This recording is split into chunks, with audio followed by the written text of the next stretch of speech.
Assalamu alaikum students.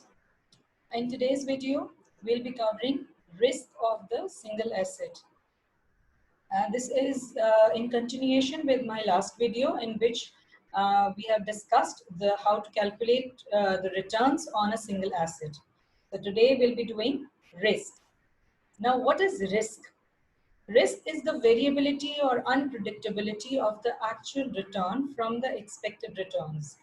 अगर आपने ये सोचा है कि अगर आप किसी शेयर्स में इन्वेस्ट करते हैं या बॉन्ड्स में इन्वेस्ट करते हैं and you will get a return of 20%, so obviously you just expect this return. You don't know whether this return will come out as it is or it will be higher or on the lower side.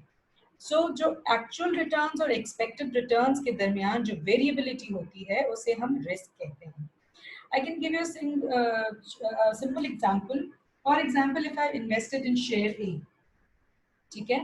अच्छा, share A में ऐसा है कि this is the line. कभी आपको 10% return मिलता है, कभी आपको 10.2% रिटर्न मिलता है, कभी आपको 9.8% रिटर्न मिलता है, हो सकता है कभी वो 9.5% पे भी चला जाता हो.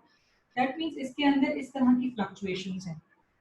इसके बाद एक और एग्जांपल हम ले लेते हैं स्टॉक बी की, जिसके अंदर फॉर एग्जांपल एक नॉर्मल एक्सपेक्टेड रिटर्न जो है आपका वो है 15%.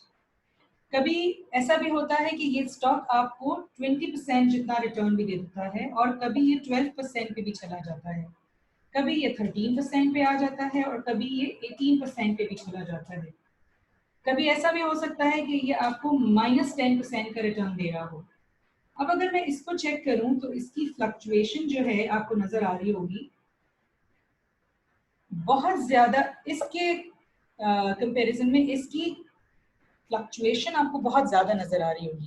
That means this is a very risky stock. इसके अंदर वेरिएशन बहुत ज्यादा है. जो इसके रिटर्न्स हैं, जो एवरेज रिटर्न्स हैं, उसके अराउंड वेरिएशंस बहुत ज्यादा है. जिस स्टॉक के रिटर्न्स में वेरिएशन बहुत ज्यादा होगी उसका वेरिएंस मतलब ज्यादा है, यानी कि उसका स्टैंडर्ड डेविएशन ज्यादा है. इसका मतलब वो स्टॉक जो है वो बहुत ज्यादा रिस्की स्टॉक है. अब किसी भी स्टॉक के रिस्क को मेजर कैसे किया जाए, ये आपने स्टैटिस्टिक्स में पढ़े होंगे दो चीजें, वेरिएंस एंड स्टैंडर्ड डेविएशन. वो यहाँ पर भी यूज होंगे. अगर हम ये जानना चाहते हैं कि हमारा जो स्टॉक है जिसमें हम इन्वेस्ट करने जा रहे हैं उसका रिस्क कितना है, तो उसको मेजर करने के लिए we have variance and standard deviation. Now how do we calculate the variance and standard deviation? Variance का फॉर्मूला आपके पास स्क्रीन पर है. Variance is denoted as sigma square. Sigma square is equals to summation I is equals to 1 till n, यानी कि जितनी आपके पास n number तक observations है उन सब का सम आपने लेना है किस चीज का, ki minus k hat का whole square into pi. If you have seen my last video, we have done certain examples of different economic scenarios जिसमें हम different economic scenarios को उनकी probabilities दे देते हैं और इस तरह से हम अपना expected return निकालते हैं. So this k hat is the expected return जो हमने calculate करना सीखा था. Ki would be the individual observations of the returns. So if you plug in all these numbers in this formula, you will be able to measure the variance of the stock. Similarly, standard deviation is simply the square root of the variance. So if you want to calculate the standard deviation, you just need to simply put this whole formula under square root.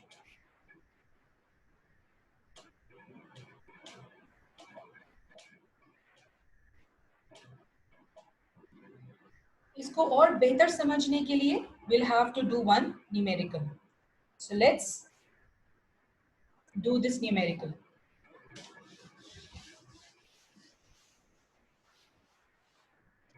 Based on the following information, calculate the expected return and standard deviation for the two stocks.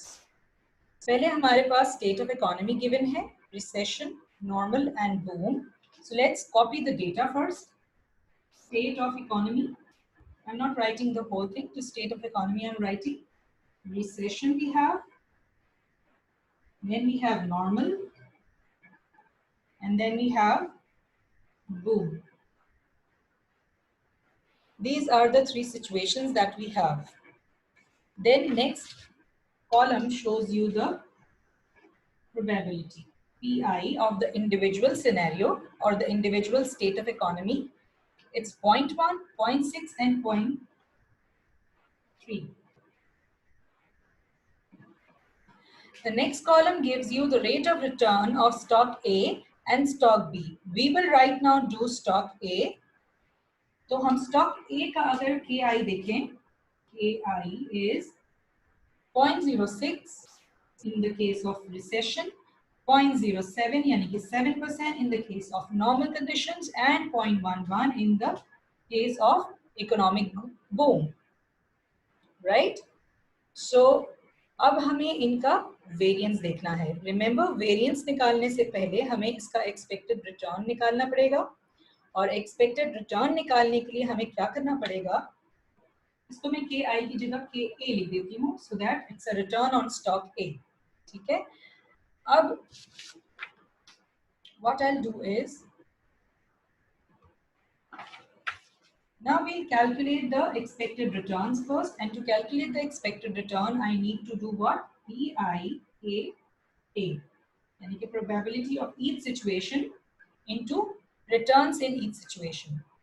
So my probability is, in the first case, my probability is 0.1 and my return is 0.06. So I'll multiply these two variables to get the KIPI, which is 0.006. Then in the normal scenario, we have 0.6 probability and 0.07 returns. So if we multiply these two numbers, we'll get 0.042. Similarly, if we take the economic boom, we have 0.3 into 0.1. Together they make 0.033. If I take the sum of these three numbers, it will give me 0.081. And what is this 0.081? This is the K hat, because this is summation PI and KI or KA in this situation. ठीक है. अच्छा, अब हमारे पास जब expected return आ गया, तो अगर आपको वेरिएंस का फॉर्मूला याद हो, तो वेरिएंस के फॉर्मूले के अंदर हमें क्या करना था, हमें समेशन लेना था k i minus k hat का whole square into p i. तो ये समझाने के लिए मैं दो कॉलम्स और बनाऊंगी. यहाँ पर एक कॉलम आ जाएगा मेरा के आई माइनस के हैट का या के ए माइनस के हैट का होल स्क्वायर. ठीक है, और उसके बाद जो नेक्स्ट कॉलम बनेगा वो हमारा होगा k a minus k hat का whole square into p i. This will be the next column. ठीक है, क्योंकि अगर हमें बेसिकली वेरिएंस निकालने के लिए इस कॉलम का समेशन चाहिए होगा. ठीक है, अब सबसे पहले हम के ए यानी कि स्टॉक ए का जो रिटर्न है इंडिविजुअल सिचुएशंस के अंदर, उसमें से हमें एक्सपेक्टेड रिटर्न्स को माइनस करना है. सो पहली सिचुएशन में जो के ए हमारे पास है वो है 0.06. इसमें से हमें माइनस करना होगा 0.081 और माइनस करने के बाद मैं उस अमाउंट का स्क्वायर ले लूंगी. तो इसका मतलब ये हुआ कि अगर मैं 0.06 में से 0.081 को माइनस करूं, तो मेरे पास जो अमाउंट आएगी वो होगी minus 0.081. I will have minus 0.021. और जब मैं उसका स्क्वायर लूंगी तो मेरे पास आंसर आएगा 0.000441. तो आई विल हैव 0.000441. इसके बाद हम नॉर्मल सिचुएशंस की अगर बात करें, तो नॉर्मल सिचुएशन में मेरा जो के ए है, expected return in the normal conditions 0.07 है. 0.07 में से अगर मैं 0.081 जो कि मेरा एक्सपेक्टेड रिटर्न है उसको मैं माइनस करूंगी, तो मेरे पास क्या आ जाएगा 0.07 माइनस 0.081. इसको जब मैंने माइनस किया तो मेरे पास आया माइनस 0.011. और जब मैंने इसका स्क्वायर किया तो मेरे पास आया 0.000121. 000121। इसी तरह से अगर मैं इकोनॉमिक बूम की बात करूं तो इकोनॉमिक बूम में मेरा जो रिटर्न एक्सपेक्टेड है वो है 0.11। इसको जब मैं इसमें से एक्सपेक्टेड रिटर्न को माइनस करूंगी तो मेरे पास आ जाएगा 0.11 माइनस 0.081 विल गिव मी 0.029। और जब 0.029 का मैं स्क्वायर लूंगी तो मेरे पास आएगा 0.0000841। सो 0.0000841। ठीक है।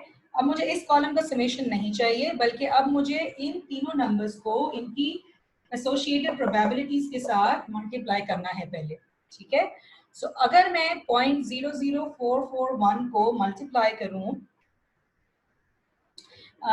0.1 के साथ तो मेरे पास क्या आंसर आएगा, एक और जीरो बढ़ जाएगा आंसर में। तो इसका मतलब मेरा आंसर हो जाएगा 0.0000441। इसी तरह से नॉर्मल कंडीशंस में मुझे क्या करना है, 0.6 को मल्टीप्लाई करना है इस आंसर से 0.0000121 से। जब मैं ये करूंगी तो मेरे पास आंसर आ जाएगा 0.0000726। Let me right it, 0.0000726। ठीक है। इसी तरह से आखिरी वाले केस में, बूम की केस में, अगर मैं 0.3 जो कि इसकी प्रोबेबिलिटी है उसको मल्टीप्लाई करूंगी के आई माइनस के हेड का होल स्क्वायर से, तो मेरे पास जो आंसर आएगा वो आएगा 0.000253। I will write it here, 0.000253। अब मुझे इसका सम चाहिए, इस पूरे कॉलम का मुझे सम चाहिए, क्योंकि इस कॉलम का सम मुझे देगा वेरिएंस विच इज रिक्वायर्ड। ठीक है, which is required in this question. So इनका जो सम बनेगा सिग्मा स्क्वायर वो बनेगा 0.000369। तो सिग्मा स्क्वायर इज 0.000369। और जब मैं इसका स्क्वायर रूट लूंगी, सिग्मा स्क्वायर इज 0.000369।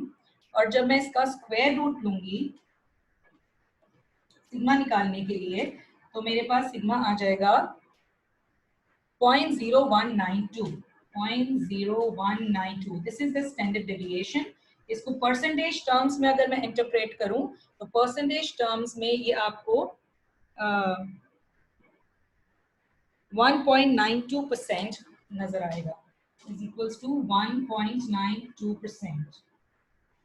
ठीक है। सो इसका मतलब स्टॉक ए का जो स्टैंडर्ड डेविएशन हमने कैलकुलेट किया वो किया 1.92%। इसका मतलब ये हुआ, इसको इंटरप्रेट कैसे करते हैं, इसको इंटरप्रेट ऐसे करते हैं कि इस स्टॉक के अंदर जो वेरिएशन है वो मीन के अराउंड 2% अराउंड ही रहती है। यानी कि अगर इसका एवरेज रिटर्न जो हमने कैलकुलेट किया है 8.1%, तो इसका मतलब इस स्टॉक में जो फ्लक्चुएशन होती है वो प्लस माइनस 2% की होती है ज्यादातर। 67% ऑफ द टाइम्स इसकी जो फ्लक्चुएशन है वो मीन के अराउंड 2% ही होती है। यानी कि या तो इसका स्टॉक का रिटर्न 6% चला जाता है या फिर 10% तक चला जाता है, इससे ज्यादा वेरिएशन नहीं होती। ऐसा नहीं होता कि कभी अगर 8% है तो कभी 20% हो गया, या कभी अगर 8% है तो कभी -15% हो गया, ऐसा नहीं होता। 67% ऑफ द टाइम्स जो इसकी वेरिएशन है वो 2% अराउंड द मीन ही रहती है। ठीक है, I hope this is clear. उसके बाद एक छोटा सा और कंसेप्ट है जो कि हमने देखना है, और वो है कोफिशिएंट ऑफ वेरिएशन का। ठीक है, कोफिशिएंट ऑफ वेरिएशन का कंसेप्ट देखना है। What is coefficient of variation? Let's suppose मेरे पास दो स्टॉक्स हैं। ठीक है, let me tell you, let me give you an example.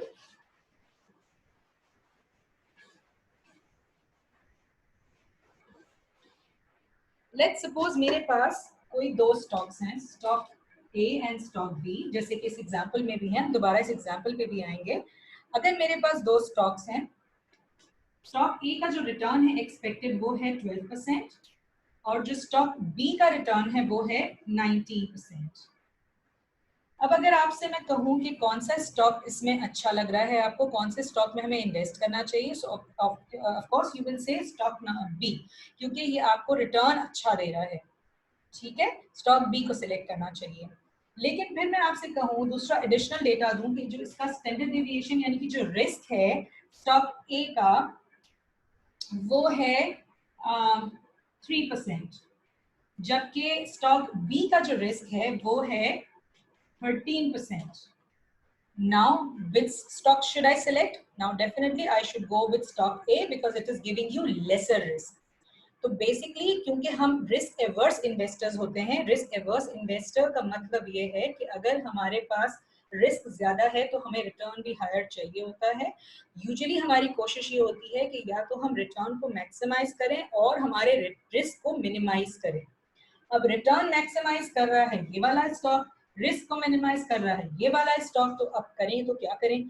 तो ऐसी सिचुएशन के लिए हमारे पास एक और मेजरमेंट होती है जिसको हम कोएफिशिएंट ऑफ वेरिएशन कहते हैं।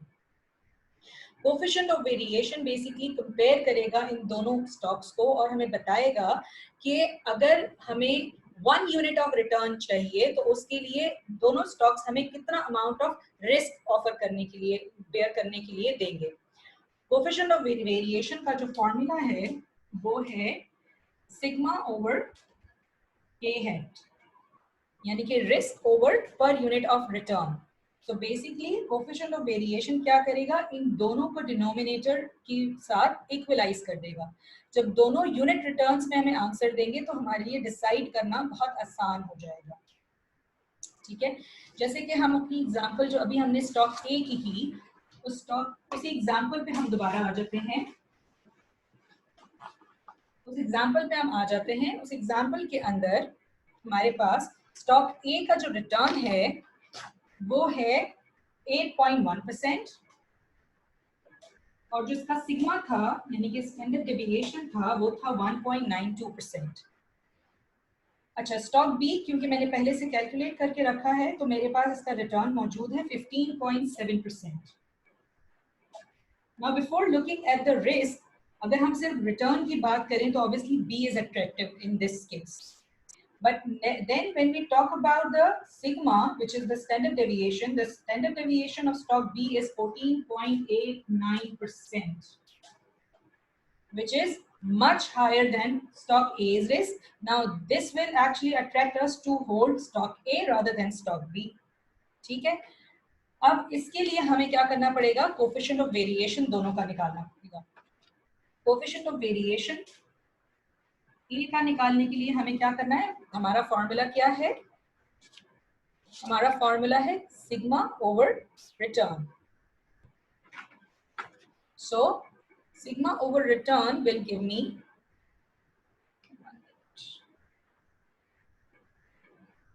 Sigma is 1.92% and my return is 8.1%।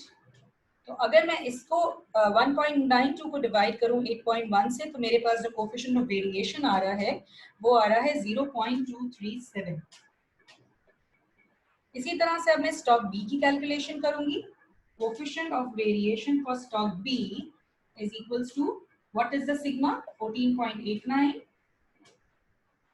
And what is the return 15.7। तो मेरे पास जो आंसर आ रहा है वो आ रहा है 0.948। अब अगर इसको हम इंटरप्रेट करें तो basically coefficient of variation of stock ए हमें ये बता रहा है कि हमें 1 यूनिट ऑफ रिटर्न अर्न करने के लिए 0.237 यूनिट्स ऑफ रिस्क बेयर करना पड़ेगा, जबकि स्टॉक बी के अंदर 1 यूनिट ऑफ रिटर्न अर्न करने के लिए हमें 0.948 यूनिट्स ऑफ रिस्क बेयर करना पड़ेगा।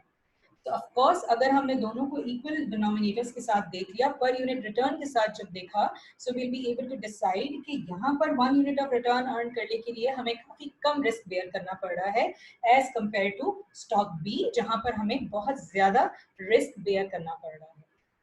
ठीक है, I hope this is clear. Risk of single asset को आज हमने कंप्लीट कर लिया है। अगर आपको ये वीडियो अच्छा लगा है तो प्लीज मेरा चैनल सब्सक्राइब करें, इस वीडियो को लाइक करें और stay tuned for the next video जिसमें मैं पोर्टफोलियो रिटर्न्स कैलकुलेट करना बताऊंगी। Thank you so much, take care.